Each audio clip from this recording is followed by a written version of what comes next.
O São Paulo ficou só no empate com o Barcelona de Guayaquil ontem à noite, mas segue em boa situação para terminar a fase de grupos da Libertadores na liderança da chave.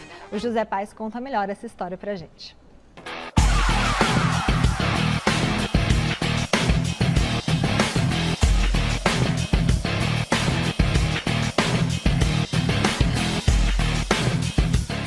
Quizá hoy faltó un poco de ese pase final, ese pase fino, eso que por ahí rompe una estructura defensiva de bloque bajo.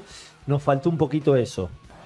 Meu caro Zubeldia, faltou isso aí mesmo, viu? Mais de 50 mil pessoas foram ao Morumbi ontem à noite para acompanhar um jogo em que faltaram coisas, no plural, pro São Paulo diante do Barcelona de Guayaquil.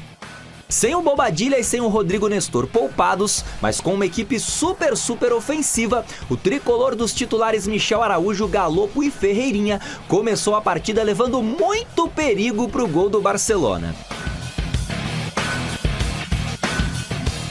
Começou e depois parou. A primeira etapa do São Paulo foi bem abaixo daquilo que todo mundo esperava e o time só voltou a assustar mesmo pra valer depois do intervalo. Aliás, por falar em assustar, o Barcelona também deu ali uns sustos na torcida do São Paulo e esses sustos, inclusive, fizeram com que o goleiro Rafael fosse eleito o melhor jogador em campo no Morumbis. Nem a volta do ídolo Lucas Moura ao time evitou o empate em 0-0.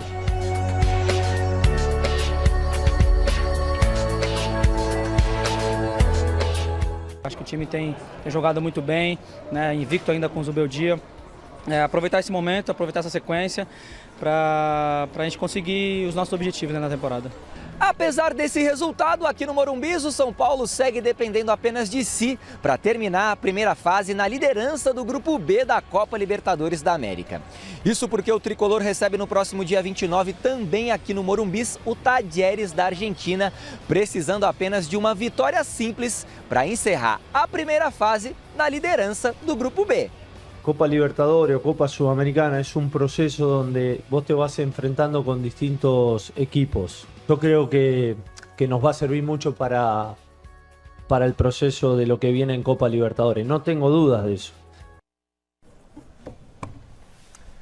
Jogo bem aquém das expectativas, né? O São Paulo esteve longe de apresentar o mesmo futebol que apresentou em outras partidas com o técnico Luiz Zubeldia. Teve muita dificuldade para encontrar espaços, né, na defesa do Barcelona de Guayaquil, que veio com uma proposta de se fechar e garantir aquele pontinho fora de casa, até para se aproximar um pouco mais da classificação para a Copa Sul-Americana. O terceiro colocado do grupo vai para esse torneio, né? O São Paulo e o Talleres já estão classificados para as oitavas de final.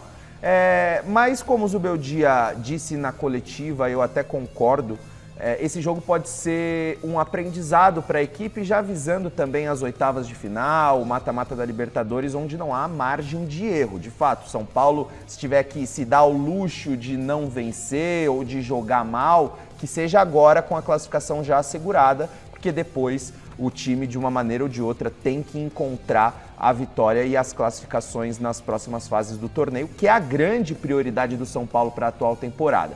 É verdade, o Lucas está voltando de lesão, foi acionado alguns minutos no segundo tempo, mas ainda está sem ritmo de jogo, ele ficou mais de um mês parado, então é um cara que ainda vai retomar a sua melhor versão. O Rodrigo Nestor poupado, o Bobadilla, que se encontrou atuando com o Alisson, né, formando a dupla de volantes, também poupado. Então o São Paulo teve que fazer algumas modificações e não conseguiu ter o mesmo nível de atuação. De qualquer maneira, o São Paulo segue invicto com o Zubeldia, são 2 empates e 5 vitórias. Esses 2 empates o time sequer sofreu gols, então acho que não é motivo para o torcedor torcer o nariz, ficar receoso, porque o São Paulo ainda está vivendo um momento bastante favorável. Olha, Salazar falando sobre o São Paulo. Olha, Michele, o Bastante falou uma coisa aqui para mim que é importante. Temos que entender o seguinte: o resultado é ruim, pior do que o resultado da atuação. E aí, poxa, o torcedor vai lá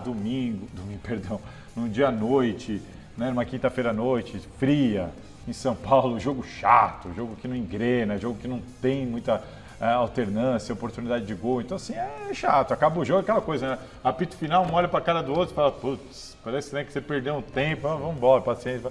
É chato, mas a gente tem que entender o contexto, né? O Lucas está voltando, os jogadores poupados, São Paulo sem o Caleri ainda, tem que entender o contexto. Agora, falando de resultado, eu acho bem ruim. Falando de resultado bem ruim, era uma oportunidade de encostar no Talleres, tem que pensar na questão lá da soma total, né, da classificação geral para a próxima fase. O Palmeiras cansou de se beneficiar disso e pelo jeito vai de novo como líder geral e isso faz uma tremenda diferença. Então assim, pior do que a atuação, para mim, a questão do resultado, o impacto do resultado para a sequência, eu acho que merece uma atenção. Acho que realmente chama atenção. O resultado é realmente muito ruim nesse sentido. A atuação também foi uma noite, de fato, chata, torcedor do São Paulo. Em relação à classificação geral da Libertadores, pensando na melhor campanha, de fato, é um resultado ruim. Mas se você parar para pensar em termos de se classificar como líder do grupo, se o São Paulo vence ontem, o São Paulo teria que ainda assim vencer o Talleres no último jogo da fase de grupos para avançar como líder. E empatando, o São Paulo também precisa fazer a mesma coisa. Uma vitória simples no último jogo. A questão é a classificação geral, pensando nos outros, sim, né, de ficar mais no topo lá. O desempenho individual e coletivo do tricolor paulista não foi bom e com o empate diante do Barcelona de Guayaquil, o São Paulo perdeu a chance de brigar pela liderança geral da Libertadores. Dessa forma, o São Paulo jogará a última rodada da fase de grupos, em busca da vitória contra o Talleres da Argentina.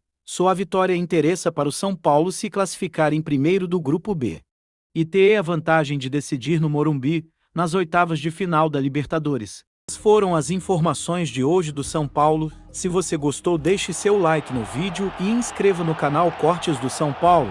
Até a próxima, torcedor tricolor.